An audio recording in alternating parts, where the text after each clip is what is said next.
Hey everyone, it's Andy Kushner, host of the Wedding Biz podcast, brought to you by Party Slate, in which I conduct in-depth and revealing interviews of icons of the weddings and event industry. And this is all to provide you with education and inspiration. And I'm so excited. So much stuff is going on lately. Just a few days ago, I interviewed Tim Chic in Washington, D.C. We all know that Tim is the CEO of the Knot Worldwide. I got a lot of scoop talking to Tim, so I'm very excited to release that later in the month. And on Friday, I'm going to be interviewing Jeff Latham in Philadelphia while at the opening of the new Four Seasons. Of course, we all know Jeff. I can't wait to sit down with him. And I'm starting to plan interviews of icons of the industry in Europe, and going to have a big announcement in a couple of months, both in the podcast and another one in my music business, Kushner Entertainment. So much going on. So I want to mention last week's episode, if you missed it. It was Darren Olarsh with On the Move Entertainment. Of course, a topic very close to my own heart, music and entertainment. So Darren and I hit it off, had a great conversation. And this week, we are going to be talking with Calder Clark, owner and creative director of a full-service consulting and design firm out of Charleston, South Carolina, and Raleigh, North Carolina. Calder plans a limited annual number of exclusive destination affairs, both domestic and international. She is a Vogue, Harper's Bazaar, and Martha Stewart Weddings top planner. We get into her story and how Calder plans and designs events, and there is so much to learn from her. You're going to get to hear about how, when she was starting her business, she educated herself as to how her peers pitched to new couples. Very interesting tip there. Also, we talk about her process with clients, her pricing philosophy, what she feels are misconceptions by couples. And you're going to hear a great story about dealing with a huge wedding event challenge. Also going to hear what she does to maintain balance in her life, and so much more. So enjoy my conversation with Calder Clark. Calder, it is so great to have you on the Wedding Biz. I know we've been working on this. I'm just so glad to have you today. Me too. What a treat and a break from the usual day. So it's fun. The usual crazy day, right? I don't know about you, but it's like nonstop. But it was interesting, when I was starting to kind of read about you. I mean, I've known about you, but I didn't realize that you started your career here in my area, Washington, D.C., with Design Cuisine. Isn't that wild? We used to call it Scream Cuisine. There's so many fun stories. I wouldn't even bore you with them today, but some other time over cocktails. Yeah, but I also see that you're from Tennessee originally. Is that right? What part of Tennessee? Memphis. So people always say, I love Memphis. I love Nashville. And I'm like, I'm from Memphis, but that's okay. They're great. Right. They're 3 hours apart and two huge cities. A little bit of a drive, a lot more blues in Memphis, a little more country and stuff like that in Nashville. I got to college and everyone said, so you must love country. And I was like, I don't even know the first country song, but I can talk to you about it if you want. Well, and Nashville has changed so much now. There's so much going on there. But yeah, so it's interesting growing up there. Did you get interested in this industry as a young girl? What did your parents do when you were at home? It's funny. My parents lived in Okinawa for a time during the Korean War. And that was sort of those early years of my mother having her first child, my eldest sister. And she learned just the fine art of hospitality and how to comport herself as a young woman, but sort of the Japanese way, which is super zen and super cool. And there were these wonderful pictures we've stumbled across because they're both gone now and I love them and miss them. But where she's in full kimono and she's seated on the floor. And there was an article in the Memphis newspaper about Betty Britt and her husband, Dr. Louis Britt, and how they were training their children in the Japanese way. And so from a young age, I sort of was addressing, or, it was being addressed, table manners and how to comport yourself in a continental way and how to entertain and how to have fun with it. And on top of that, there's all these pictures of them in their 20s in Okinawa, hula hooping and, of course, smoking cigarettes and drinking these goodness knows what cocktails and having this ball. And I'm going, my parents are a blast. Like, I wish I'd known them then, Yeah. So they always love to entertain. But I mean, no one ever sat down and said, here's what the background of this really looks like, or you should grow up and be a caterer, nothing that direct. Yeah, but I imagine seeing this and obviously seeing and feeling their passion for it must have gotten into you. What were your hobbies as you were getting a little bit older as an adolescent? Were you still were you taken at all by the idea of entertaining at that point? What were you into? No, I mean, really just, but I was the organizer. So I played tennis and volleyball and soccer and I ran track. So every sport I could get my hands on. And then I played piano and guitar for 15 years, a piece. And so I was just kind of an all-encompassing soul. But if there were plans for the weekend, it was all on me. It's always all been on me. So it's so interesting to me. So almost everyone I speak to had some aspect of what they do today when they were little, and I've heard this before. In terms of planners, there was one I'm forgetting off the top of my mind, but who, like you, was really the one that would take charge and was extremely well organized in an unusual way at a young age and very disciplined. And so it sounds like you had that. What about high school? Were you doing the same thing? Were you involved with various committees and the whole social aspect? Yeah. Student council and the whole thing, and very, very much an extroverted introvert. Like, you could still find me in the corner reading a book, but also happy to be in the center of everything, just not at all times. Yeah. So it would kind of drain me, but super extroverted to some degree. And then, I feel like a connection with KonMari and that whole organizational thing happening right now globally is like, I'm the original that. My friends and I all love to organize closets and to, mess with our parents', my mother's jewelry and to get everything sort of beautifully outlined, and thinking about velvet lined drawers and all these funny details were always really important to me. I just didn't know how they would parlay into a lifestyle or a temperament as an adult. Right. But the joke in our studio is that when we interview people to join our team, whether an intern or a full-time employee, one of our first questions is, tell me about your closet. Oh. And when they look at me with a funny look, I know immediately that it's not for them.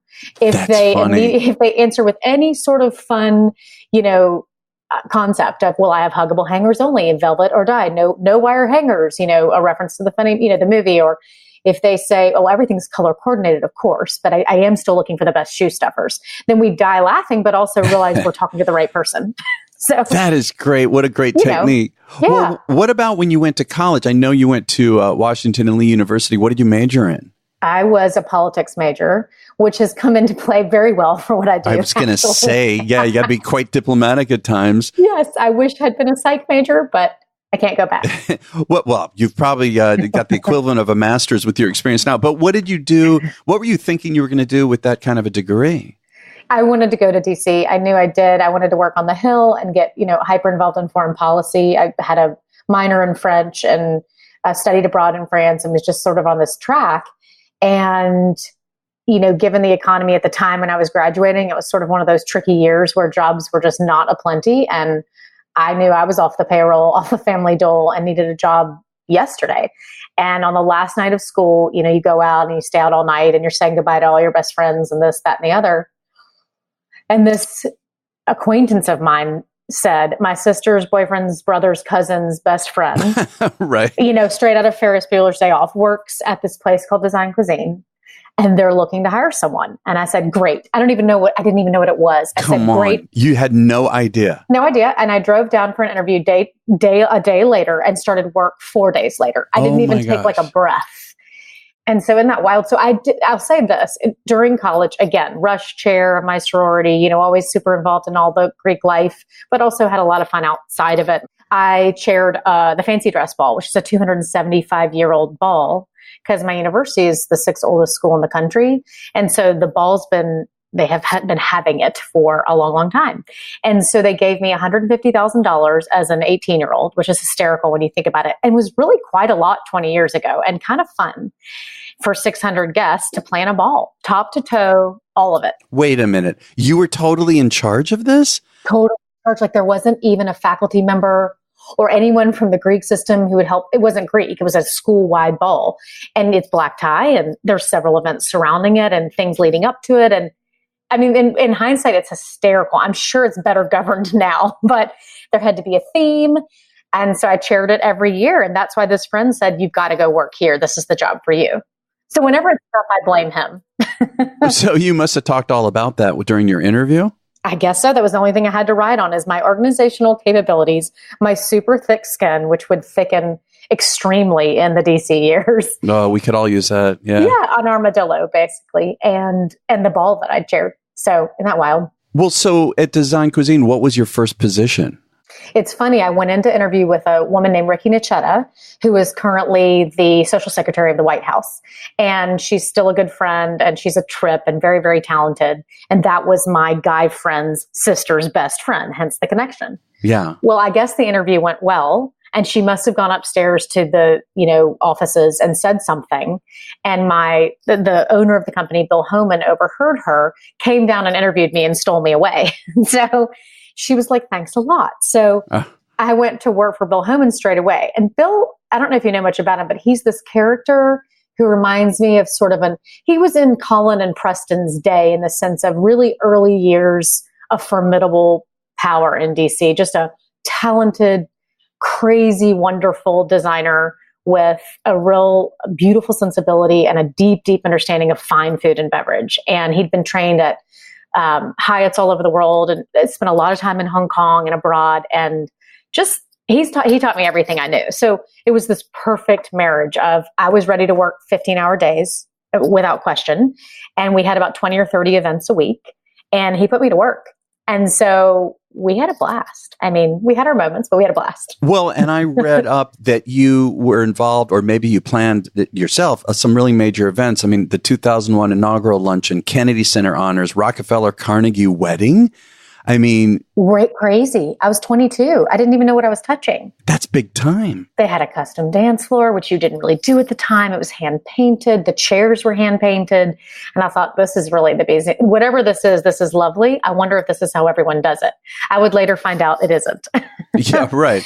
But I didn't know. I was naive since I had nothing else to go off of, I certainly didn't understand with whom I was brushing shoulders. My average Wednesday night would be in the home of the owner of the World Bank for his 50th birthday with 10 other world leaders. And I would just sort of roll in a suit and make friends and show him the wine and stay in his kitchen and bustle around and just be sort of the suit on site. And I didn't really realize that that's, Sam Donaldson, and there's James Wolfenson, and, there's Bill Clinton.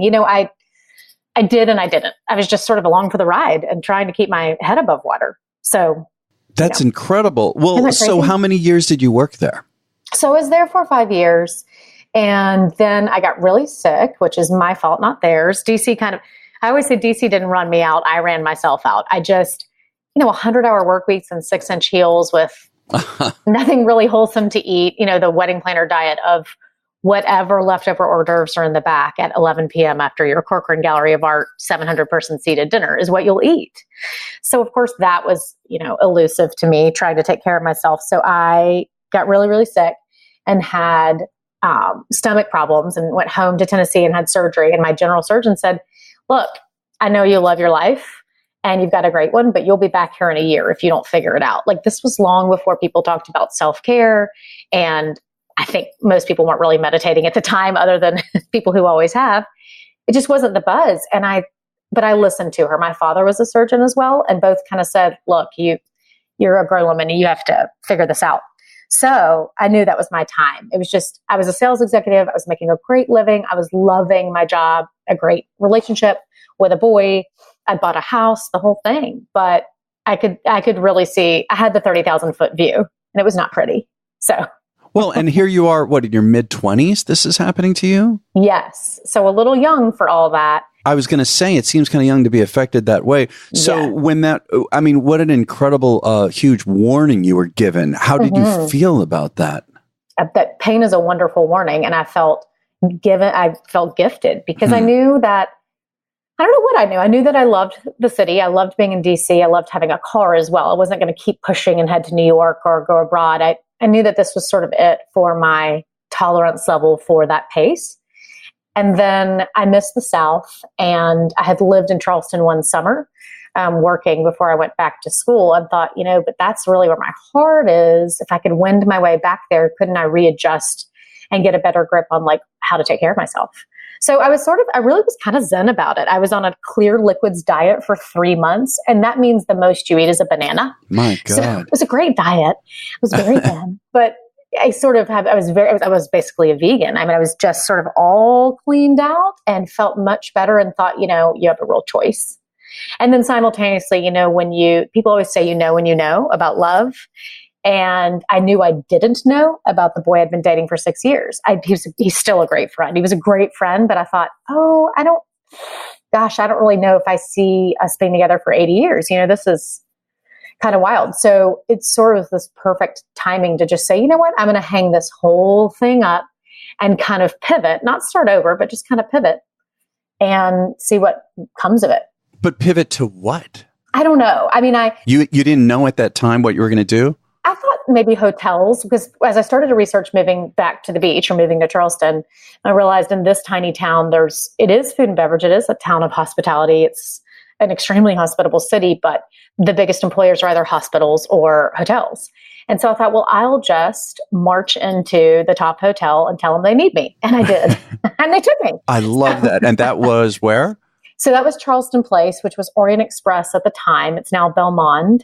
And it was wonderful because I met a native Washingtonian in my first interview. And he said, "Oh, I totally get you." He said, "You and your all black and your Prada shoes, like I know exactly what you're all about." And I thought, oh, well, good. We've got that out of the way.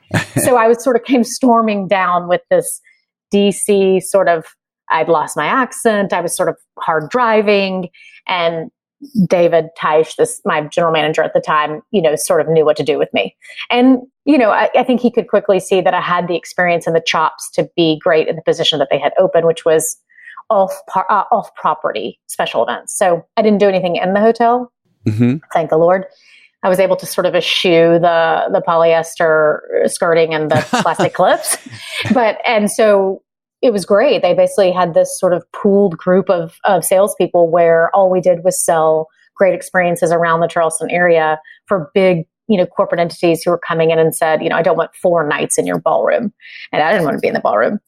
So that worked out well. I kind of slid into that position and thought, well, I'll just keep trucking. I clearly can't leave this industry. I'm in. Yeah, but Calder, how did you reorient yourself so that you weren't stressing yourself out so much? I mean, I understand that Charleston is slower than DC, but still the industry itself, we all know, no matter where you are, it's pretty intense. How did you do that for yourself? How did you turn yourself around in that way?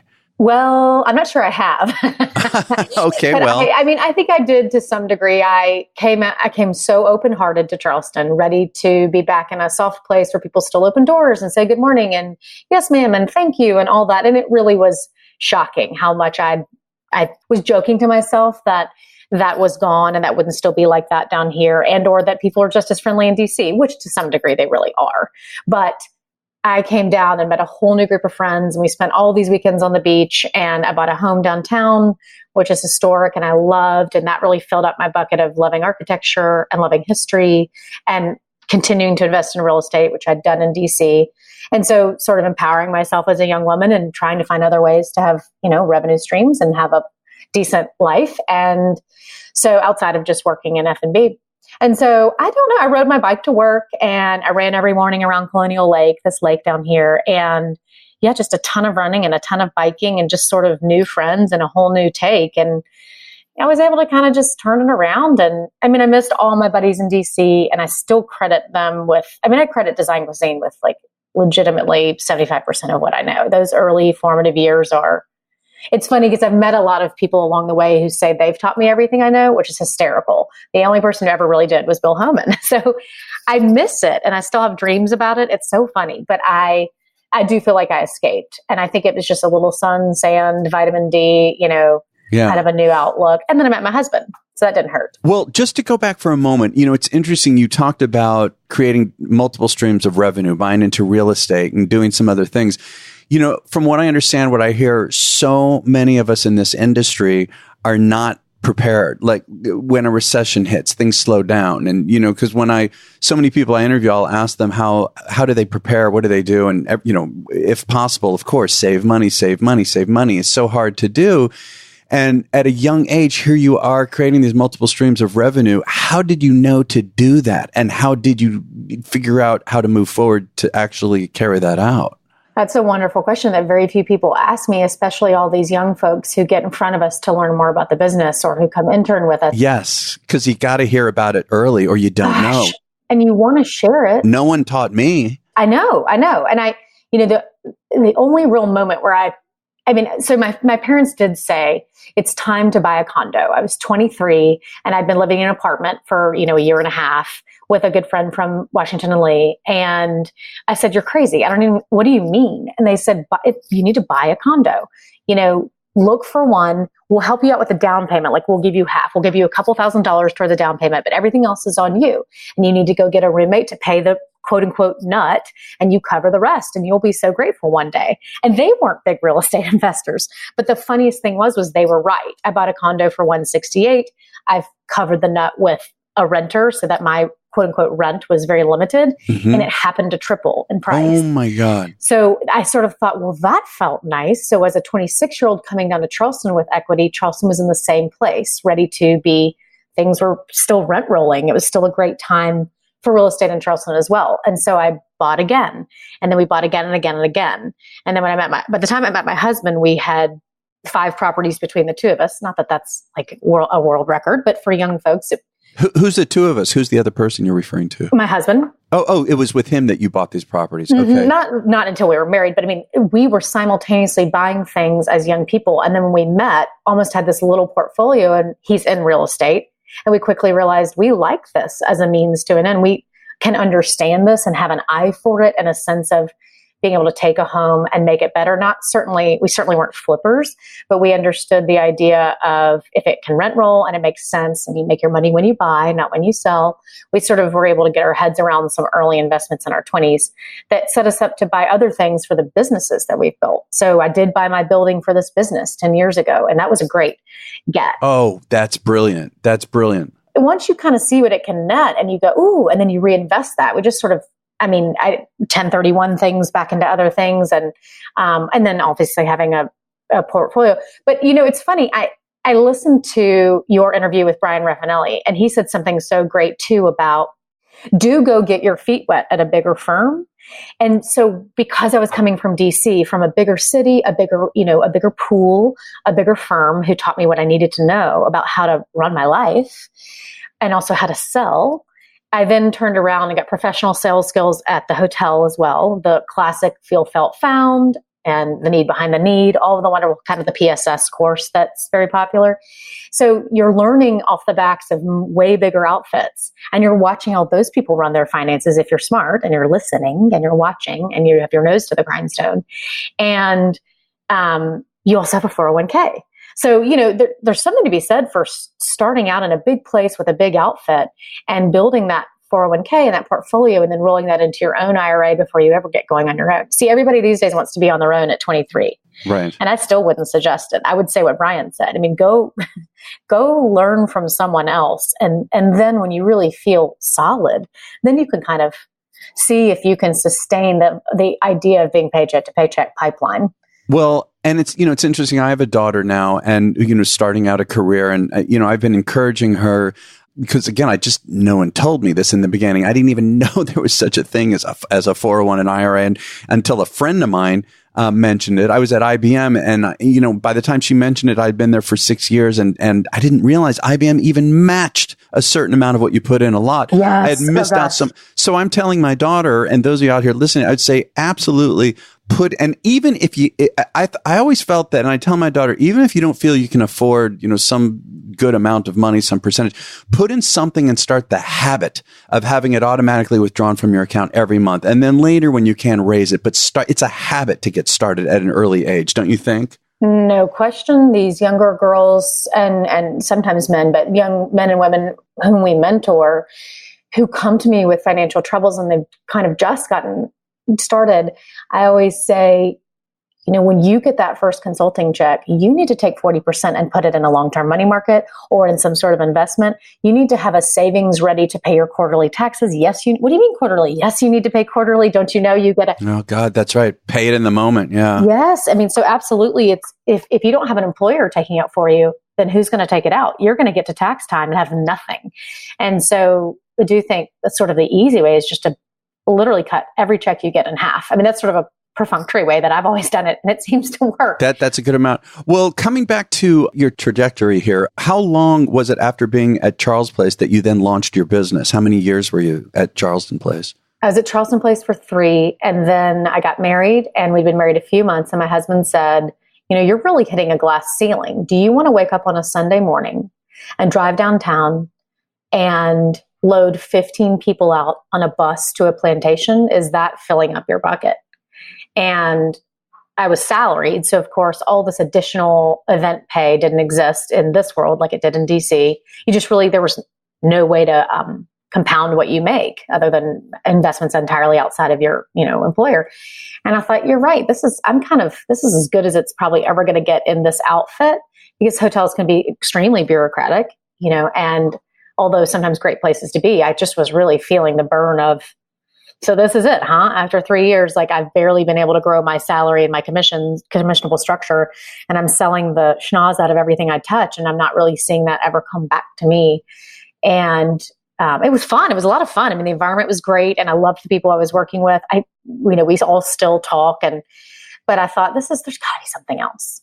And this was at this time where planners had press kits, and you were expected to have a beautiful paper-bound thing that you could send to people when they called to inquire about your services. So he said, why don't you see what's out there? Do you ever miss weddings? I mean, you had so much fun with weddings in DC, and those kinds of parties. I mean, what if there's a big market here for that? It's such a pretty town. And this is before Charleston exploded into being one of the top wedding markets in the world. Right. And he sort of had this prescient view of it, and I did too. And I said, well, okay. So I shopped my peers. So I had been taught to shop at Charleston Place, and I had been shopped, which is never a great feeling, but is a constructive way to get better at what you do. So I used my mother-in-law, and she and I shopped all of my peers. Now, when you say your peers, people in what position? Wedding planners in the area and across the Southeast. Okay, to get hired by one, perhaps, you're saying? No, to pretend to be a bride, to see what it's like. Oh, got you. Mm-hmm. Yep. Okay. I see. Oh, that's really smart. How else are you going to do your due diligence? Yeah, I don't know that many people do that, but yeah, I'd love to keep hearing the story. Yeah. Oh, no, I think they still do. Discuss another time. No, I mean, I probably get shopped on the reg. I don't know why people don't realize that they can just call me and ask what I charge. They don't have to shop me. I'll just tell them. It's really, I'm an open book. But no, yeah. I shopped a few peers and saw how beautiful their things were and how well they seemed to be doing in the marketplace. And there seemed to be, it just was really not a bloody ocean yet. It was quite blue and quite clear. And I thought, well, I'm going to jump in that ocean. So I bought my LLC for $50, designed my own logo in Word art, like Corel WordPerfect. Wow. Can't even actually talk about it. Okay. And I did it overnight. That was in April of 2006. And I had, I think, 15 weddings that year. Wait a minute. Your first year? I had a wedding within the month. My first wedding was in May. How did you do that, Calder? How did you get that? I can't even remember how we advertised. I think I took out a little advertisement in the Convention Visitors Bureau magazine and in Charleston Weddings magazine, which is still beautiful. It was a pretty good looking magazine and it's still around, surprisingly. And I don't know, word of mouth and just sort of putting it out there and blogging and whatever you did at the time. I guess we weren't tweeting. There was a little Facebook action. Instagram wasn't around. Well, it must have been a lot of word of mouth too. That had to have happened. I guess so. I'm still friends with my first bride. She lives in Tennessee. It was a dry wedding. It was 50 people. It was on the beach and then at a restaurant. We had the best time. And I thought, well, this is kind of fun and easy, which was myopic. But this is fun. And what a great living. I mean, it was just, there's no overhead. There wasn't at the time, at least. I only work with sponsors whose product or service I'm either fully aware of or even use myself. So if you are an event planner, venue, caterer, photographer, or other industry professional, you should be using the Party Slate marketing platform. You can create a free profile that can act as a photo-rich portfolio, or Party Slate has additional membership options available. And if you're planning or involved with an event, from weddings to fundraisers to baby showers and everything in between, you should use Party Slate to get inspired, save your favorite ideas, and contact top professionals to help create your dream event. New photos from real events are uploaded to Party Slate daily, and their editorial team publishes articles that highlight the latest trends and planning tips.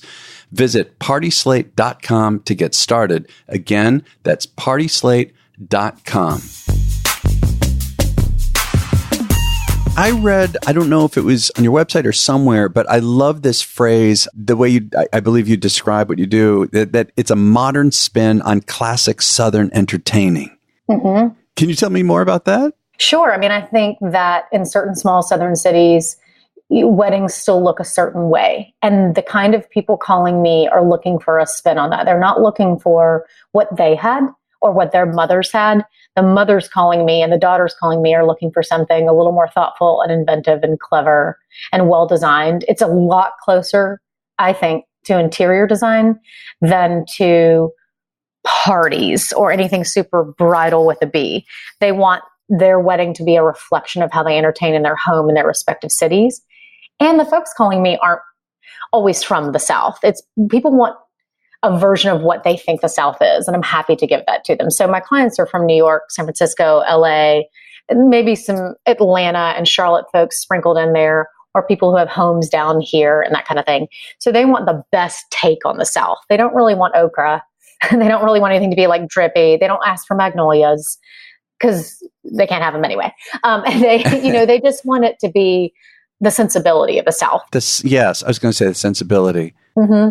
Which can be very chic. So in a minute, a little bit, I want to hear some examples, but I'm curious about your process. And from the very beginning, in terms of, let's just call it pitching, selling to potential clients. And can you tell me something about that? How do you handle that part of it?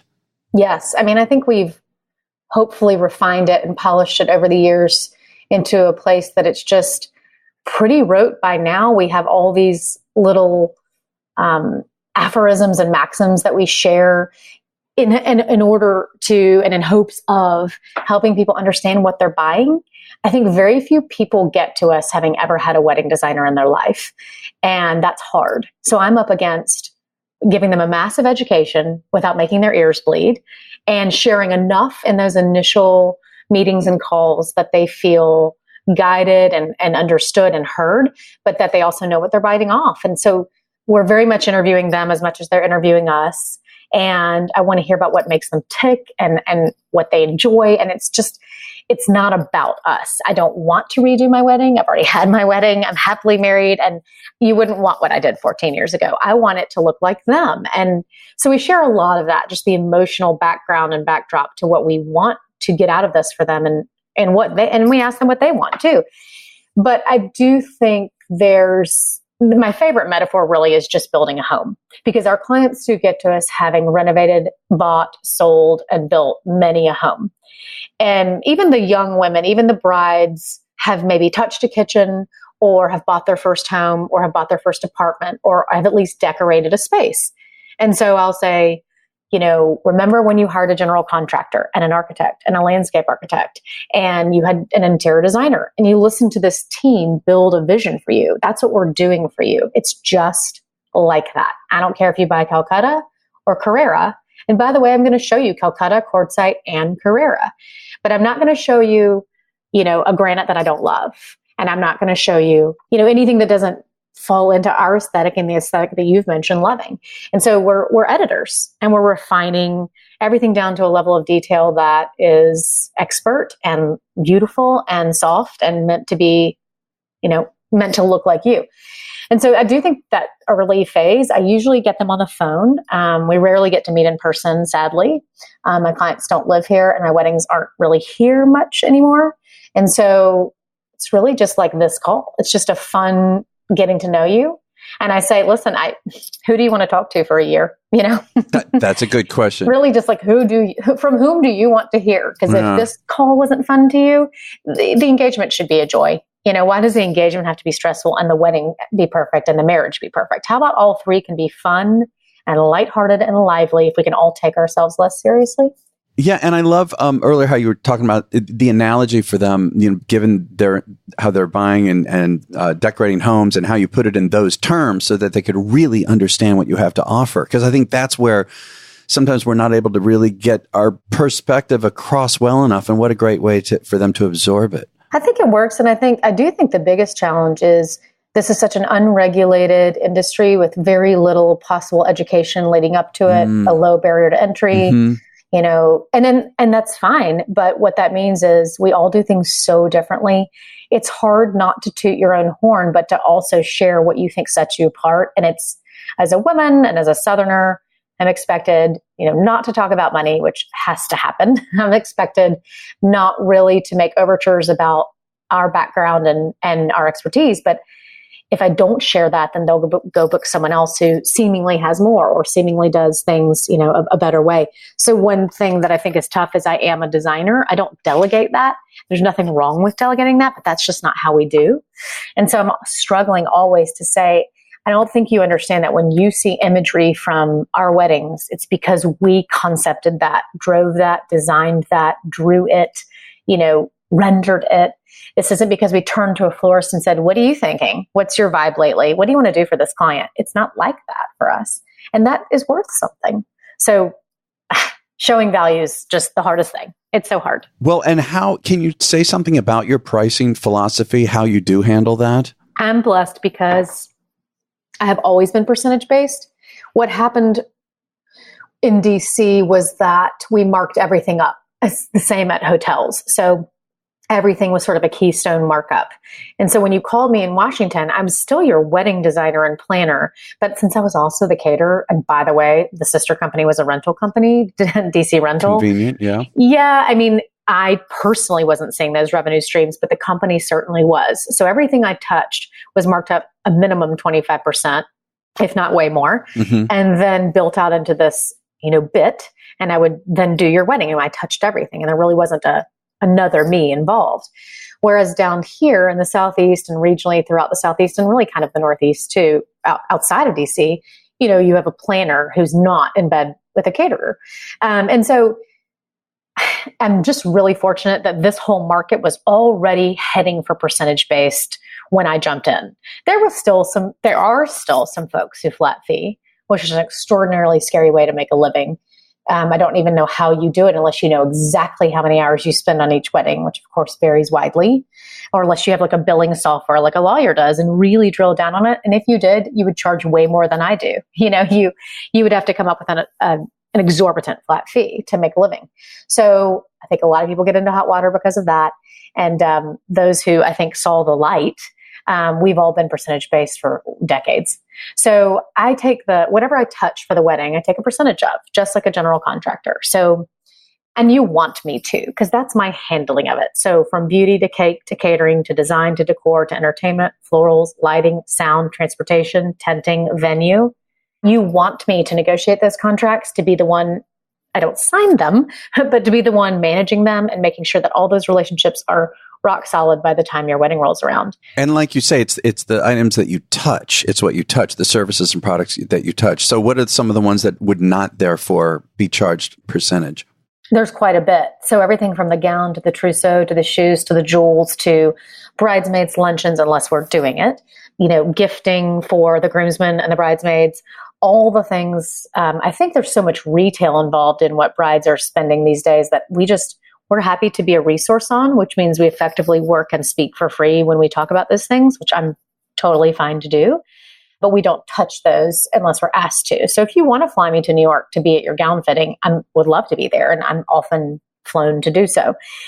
But I still won't be asking for the bill at the end of the session when you buy the gown and then taking 20% of it. Right. So we get to be a part of a lot. And we hopefully become like family for our clients, but there's a lot that we don't touch unless you really just need us to. But Calder, for those that are out there who are wondering, so let's say, use that as an example. They want to fly you, let's say, to New York to look at gowns. Obviously, they cover your expenses, but what about your time? How do you charge for your time in that situation? I think that it's a day rate if someone is treating you poorly, and it's a no rate if you just enjoy being with them, because life is short. And, it's all about how you treat people. And you don't get into this business because you don't like people pleasing. We're all obviously people pleasers, but it does shock me how on occasion, and it has been rare for us, but there are occasions when you say to yourself, why would you treat your wedding designer and their team with anything other than at least some measure of respect and a little bit of gentility leading up to your daughter's big day? We struggle with that emotionally, that people sort of, you are the hired help. And I absolutely am happy to pick up the cigarette butts at the end of the night. I'm not above anything.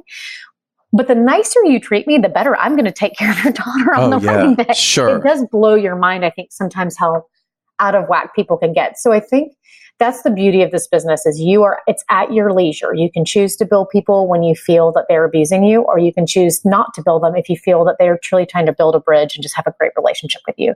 And you have that flexibility and fluidity as a business owner, which is a beautiful thing. What about misconceptions? Do you find that there are many out there in whatever respect that you want to discuss? Oh my gosh, where would I begin? But sure, there's a laundry list. There are about 30. Yet there are a lot. And I think I used to focus more on that preliminary education, and I didn't play enough softball in those early calls and meetings and introductions with people. I was so avidly trying to promote our business and promote our industry and be a solid voice for my peers and my friends in the business. And I've since relaxed a little bit, realizing that that doesn't mean they're going to hear it or receive it. It doesn't mean it's going to be received in the manner you want it to be. And quite frankly, it's exhausting. So the people who are meant to be in your retinue, I think will be, and people who can't swing it financially or emotionally or don't really get it, what you do, they'll walk away as well. And it's not up to you to have to educate every last Tom, Dick, and Harry who calls. So that whole bit about designer versus planner, designer versus someone just getting you down the aisle, all that it continues to pose a problem for us, as a lot of the people we're up against tend to be more linear about it. They don't really, there's no CADing, there's no rendering, there's no drawing, there's no graphic skills or capabilities. They're really, really good delegators and turning and saying, what's the floral look? You're doing linens. What do you think? You have great rentals. Pick some and throw them on a spreadsheet and we're going to send it to them. So I always work hard to express that we're the person doing that. But that's the biggest misconception is people get to us and they're like, are we going to see you every week? I mean, we don't even no. Do you want me to fly to New York every week just to have coffee? I mean, it's not, the world is flat. If you haven't read that book, I obviously urge you to read it, but just that understanding of so much has changed in the way we communicate. Social media has flattened everything and broadened everything. So still our parents of the bride and groom tend to get to us and not understand that the reason that it's very quiet is because it's all been done. I don't have to call you daily and say, really stressing about ceremony music. Should we pick our ceremony musicians? Because I'm not stressing at all. And we don't need to talk about that on week 2 of our developing relationship. But you find people do want hand-holding for the most part. And we're so willing to. Yes, I do think they want what we would call fake hand-holding. They just want to be heard and seen. They want some attention, even if there's nothing to call them about. Yeah, just to check in, say hello. Yes. And I get that because they don't know that you're working on a particular file at a given moment. That's right. They don't. Yeah. Mm-hmm. But you don't want to start a habit where every day at 3 p.m. you say, by the way, talking about you, are your ears burning? I mean, that's a little exhausting too. Well, and how about the challenges that we run into, especially in your position? I mean, we're going to face these at every single event. There's always something that happens, right? Can you tell me a story of any, just total all-out mess that you had to deal with and fix? Gosh, I have 2 favorites. Which one? Okay. I'll tell the one that's, I think, spun in a more positive light or just a little bit more of a best case scenario. So we had a beautiful wedding at a private estate, and the way it was laid out was a giant oak alley between 2 large plats of land, a lot like in, Forrest Gump, which is just this several 100-yard long alley of 200 and 300-year-old live oaks, and on either side of the perfect flat grassed piece of land for a tent. I am almost always in a tent in the middle of nowhere building a venue out of scratch. Mm-hmm. And I love it. And it's not daunting to me, but it does come with its lovely fair share of, layers, let's call them. So it was one of those super straightforward May weekends in Charleston where it's gorgeous and you're likely not to get rain. And we didn't. And the client was my first intern, who was a doll, and I just adore. And it was just so fun to come back 12 years later and do her wedding. And it was a total gorgeous blowout. Her mother has exquisite taste, and so does she. So it was just a wonderful kind of circular thing there. And going into the weekend, we had a wonderful relationship set up, and that's sort of the nota bene here that it just, as long as you build that relationship, it's all going to work out. Right. But so my, a local tent company I use a lot, whom I love and still love, was putting up a giant 60 by 190 tent. And it was going to be floored and sheared and draped and designed to the nines. And so definitely we were starting on a Sunday for the following Saturday. And so I guess that last little knock into the ground was the one that sort of like the canary in the coal mine, or I can't even think of it was the bit that made it all come down around us. But they were driving the stakes into the ground to secure the tent, and they hit a water main. Oh, and come on. On this private estate, it wasn't a private water main. It was a public water main. Oh, no. So the shutoff was, I don't know, 6 feet deeper under the ground and 20 yards further down the land. I mean, you can't just find those things. You have to flag those things before you start driving tent stakes. Yeah. And it's so funny. Put a pin in that for a moment. We use several different tenting companies across the states. And so we have extensive tenting knowledge, probably more so than I ever wished I'd ever had to garner. And we had never asked this company to do their due diligence because we assumed, and you know what they say about assuming, and they said, we assumed that they did, that they flagged for gas, power, and water, which is what you do before you drive stakes into anyone's estate or anywhere, frankly.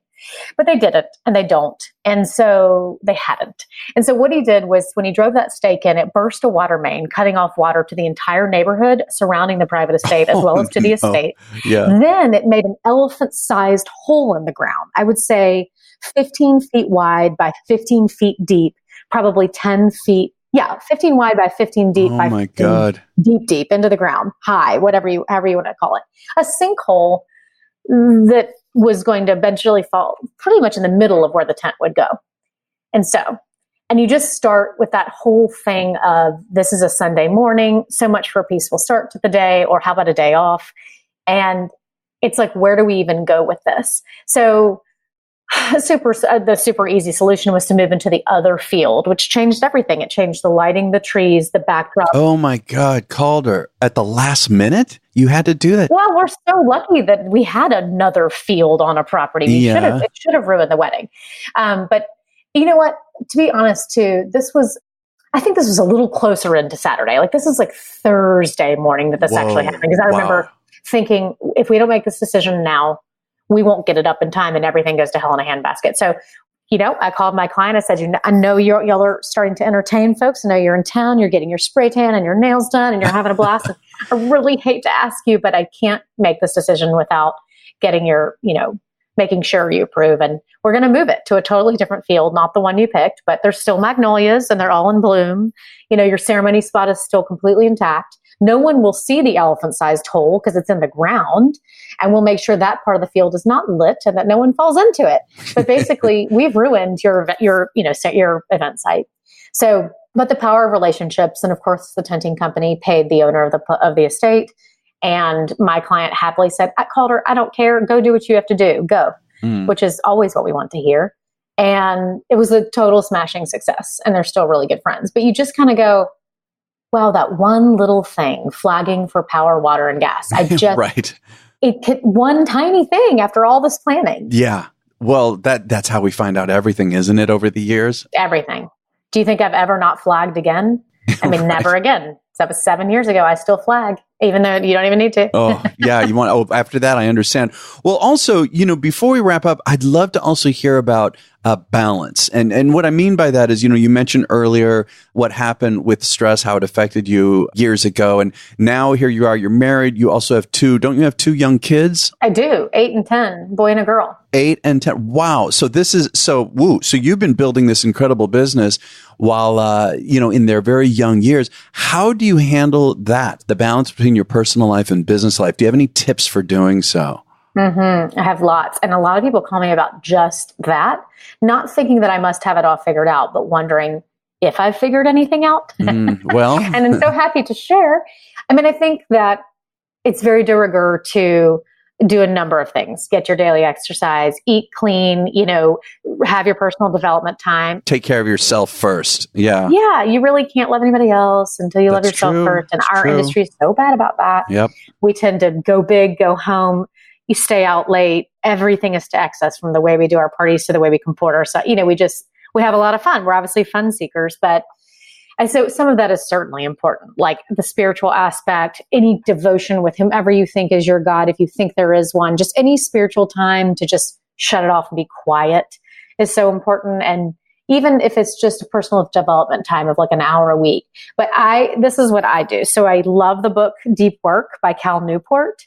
And it is really about siloing your deep due diligence design work. So instead of playing the inbox clearing game, you really do. There's 3 methodologies in the book, but I follow this one of each day. I pick 2 or 3 huge things that are needle movers that I have to strike off. And I don't do anything until I've done those. And it usually takes about 3 to 4 hours. What are they? Can you say something about that? Oh, well, like it's different every day. Yeah. So it's what pays you first. So typically that can be putting a contract together, closing a deal with a new client. It could be starting a design presentation that I know I can't finish that day, but digging in really deep and giving it 4 or 5 solid hours of design. It could be working on the publicity piece, saying I have 4 or 5 huge contributions. I've got this request. I need to get this wedding to this site. Just focusing on the publicity piece. But it's things that are going to move the needle financially and emotionally for the business versus responding to someone who wants to show me their new cake designs. It's just not. Which is more tempting. And that is more tempting. Yeah. So much more tempting. I've got an inbox full of it. And I never want to hurt anyone's feelings. So I never delete those emails, but it's, obviously all those canned responses and templates come into play there and need to be. But that deep work, those principles from that book is how I drive my workday. And then what he teaches you in the book is at the end of the day, you say out loud, which sounds really stupid, but you say shut down complete. Because part of the end of the day of your strategies, you look at the next day and you say, what do I have tomorrow on my plate? Am I prepared? Is there anything I can do to polish it up? And then you shut it down because you don't have to look at your email at night because there's nothing you haven't planned for the next day. You've got the next day on lock. So I go home, my computer goes in the hallway, my iPhone goes in a sweetgrass basket with my keys. Wow. And we just have fun. We go on family walks. We have dinner together as a family. We cook, maybe not that great, but we do it. We read books. I have a book club. I play tennis. I go play piano. Like we are real people at night. And it took me a long time to get there. It's real tempting to sit and binge on Netflix with your laptop open at the same time. I'll watch a show with you, but my laptop is not open. I'm actually watching the show with you. Imagine that. Then we can laugh about it later, if it's like whatever show it is, or be scared of it if it's really creepy. So that sort of like siloing of the day for someone as type A as me has been really critical. And then just don't forget about your personal life. I have so many good friends who are so talented in this business, but they're focused so much on building and growing it that they forget that, they're going to turn around and have 9 cats and go put yourself out there. So. Well, so what I'm getting out of this essentially is that you're as disciplined about your personal life, making time and having the separation as you are about your business life. You're applying the same principles. Big time. You can't just do one and not the other because then one starts to get real squishy and fall apart. And you're like, well, now I'm not happy, even though this area, this little nest over here is doing great. This little pot over here is not. It's a terrible feeling. I think everyone expects all 3 to be perfect at once: work, personal, and work and personal life to be kind of always. They're going to vacillate, and being okay with the vacillations is part of it too. But if you have a little structure, it's like kids like structure, so do adults. That's true. We all need it. Yeah. Yeah, but I don't have it all figured out. I'm still, I still have my days like everybody else. Well, one more question. If you were giving a master class to, let's say, already experienced planners and designers, I'm wondering what you would really focus on. What would be your biggest, most important tip and advice? And I know, clearly you've given so much during this call. Really appreciate it. But if you had to narrow everything down to 1 or 2 really main points in a master class, what do you feel that would be? That you have to build your own protocol Bible. That you have to sit down with your team. And if you're your team, that's okay too. Or if you want to sit down with 2 interns and a part-time employee, or if you want to sit down with your husband or your girlfriend or your 9 cats, but sit down in the early years as soon as you can and hyper-focus on your system of protocol. Like for everything from when someone calls who does not feel like the right lead, how do you handle that? Do you send them a thank you note? Do you get their address? Do you send them flowers and thank them for calling? How do you handle every little tidbit of your business? When a band calls and says, we're excited about this wedding coming up next weekend, we're going to load in at 3. and you don't want them to load in at 3, and you always go by a protocol of they're loading in at 1, it's a random example. How do you handle that? Do you create a template email? Do you create a doc that you're ready to send to everybody regarding that? And so we did that so long ago, and it just removed the whole weight. It made it more clinical on the inside, but just more polished and beefed up and ready to go, so that it applies to almost every single situation. So for example, we have a wedding in a few weeks, and we just sent an email out yesterday. And of course, we tailor it to the client, but at least the basis is there. And my team knows what email we're sending out at this time. And it says, look, we're so excited about the big day. Let's set up that week of wrap-up meeting. Does 3 p.m. on Thursday work for you? We can't wait to get a hug and exchange a few little bits of advice. In addition, are you bringing any belongings to the wedding that you think will be ours to cover and secure for you, like a beautiful brooch or a wonderful ring? Not telling us is a surefire way to have it go missing. Please don't turn to us at midnight and say, where's my beautiful brooch that I pinned to my bouquet without telling you? All these little things we did so many moons ago. So now it's just rote. We just personalize it and turn it out, and then go on with our day and do the heavy lifting of the design work and the other things that aren't able to be, polished up like that. So, and we don't run across a lot of people who've done this. I'm sure you've talked to a lot of people who have, though, just a book of internal protocol of how you like to do things. And that way, anyone who comes to join your team, all you do is it can be a physical book. Ours is digital, but here you go. Here's what someone said. Great. Here's your reply. But that's a good point. And I think that a lot of us, maybe think we have it memorized, we'll just do it. But I really love what you're saying, which is to literally write it out. And as you say, especially if you have some kind of a team, even if it's just an assistant, one person, and it might evolve, you might have to adjust it and to hand it to people. I think that's really important. And it's not in lieu of an employee handbook. No. The two are different. Yep. This one's more, it is a little bigger picture. When we get a call, what do we say? What are the 10 things we want to convey and the 2 things we want to make sure we don't convey? Or and then a form that goes along with that. So just all of the paperwork we generated so long ago. And yes, as things have changed, you can change a line item, but from contracts to, lead forms to internal recap forms, all that, if you just start talking about it with someone you can bounce ideas off of, you realize quickly that you need sort of a little PDF and you need a little mantra that goes along with it. And all of a sudden it becomes, you don't even refer to those documents. You don't even have to refer to those documents anymore because you know what comes next. So that's something that we just have leaned on so hard. And even when things get a little tricky, we'll turn to each other and say, okay, and we created this, 9.5 years ago on that Monday morning. I'll never forget sitting there. Do we still like the way this comes across? Do we need to tweak how we handle these situations? Is there a better way? Have people changed? Has the attitude changed? Has the client base changed too much to be saying this the way we say it? And 9 times out of 10, we're like, nope, because it works almost all the time. This is just a tricky situation, or this person is just tricky as all get out, Well, Calder, this has been wonderful. You have given so much advice through this conversation. I really appreciate it. This has been great. Well, thanks for having me. I've loved it. And I can't wait to hear more and see who you have on soon. And it's just very entertaining. You're doing a wonderful job. Well, thank you. And I just want to say that all of your contact information, social media handles, we're going to put it all in the show notes on our website, theweddingbiz.com. And we're also going to have it in the show notes as well. It's going to be, that's where you'll find it, the show notes at theweddingbiz.com. And thanks again for being on the show. For sure. Thanks for having me. Thank you for listening to my conversation with Calder Clark. Be sure to check out her site at calderclark.com. That's CALDER Clark, calderclark.com. Her social media handles for Instagram and Twitter is Calder Clark.